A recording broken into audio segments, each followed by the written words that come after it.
নতুন রাজনৈতিক দলে নিবন্ধন নিয়ে নির্বাচন কমিশনের গণবিজ্ঞপ্তি স্থগিত করেছে হাইকোর্ট। একই সঙ্গে গণবিজ্ঞপ্তি কেন অবৈধ ঘোষণা করা হবে না জানতে চেয়ে রুল জারি করা হয়েছে। বিচারপতি মোহাম্মদ আকরাম হোসেন চৌধুরী ও বিচারপতি কে এম রাশিদুজ্জামান রাজার হাইকোর্ট বেঞ্চ এর রুল জারি করে। বিস্তারিত শাকের আরজু রিপোর্টে। নতুন রাজনৈতিক দলের নিবন্ধনের জন্য আবেদনপত্র আহ্বান করে 10 মার্চ গণবিজ্ঞপ্তি দেয় নির্বাচন কমিশন। সোমবার নতুন রাজনৈতিক দলের নিবন্ধনের জন্য ইসির দেয়া গণবিজ্ঞপ্তির বৈধতা চ্যালেঞ্জ করে রিট করা হয়। রিট আবেদনে বলা হয়, ইসির আইন অনুযায়ী রাজনৈতিক দলের নিবন্ধনের জন্য কমপক্ষে 100 উপজেলা ও 22 জেলায় দলের কমিটি থাকতে হবে। কিন্তু পাহাড়ি জনসংখ্যা অধ্যুষিত 3 জেলার উপজেলায় আছে মাত্র 20টি। তাই পাহাড়ি জনগোষ্ঠী ইচ্ছা করলেও রাজনৈতিক দল গঠন করতে পারবে না।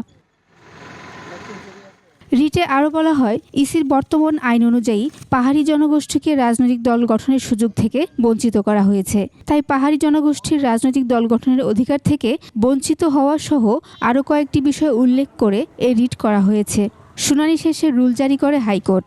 গণবিজ্ঞপ্তিটা কেন অবৈধ ঘোষণা হবে না এই মর্মে একটা রুল জারি হয়েছে আজকে। অ্যাডভোকেট হাসনাত কাইয়ুম, যিনি রাষ্ট্র সংস্কার আন্দোলনের প্রধান সমন্বয়কারী, তার দলের সাপেক্ষে একটা স্থগিতাদেশ আমরা পেয়েছি।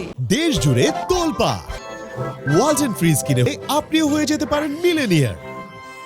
আদেশের পর আইনজীবী বলেন, এই গণবিজ্ঞপ্তি 72-এর সংবিধান বিরোধী। বাংলাদেশের সংবিধানে রাজনৈতিক দলের যে সংজ্ঞা আছে সেইখানে এরকম কোনো সাইজকে গুরুত্ব দেওয়া হয় না।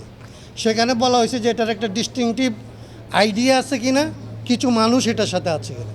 যে সাইজটা করা হয়েছে এটা হচ্ছে আসলে সংবিধানের স্পিরিটের পরিপন্থী। 24-এর গণ অভ্যুত্থানের সঙ্গে এই গণবিজ্ঞপ্তি অসঙ্গতিপূর্ণ বলেও মন্তব্য করেন রিটকারীদের আইনজীবী।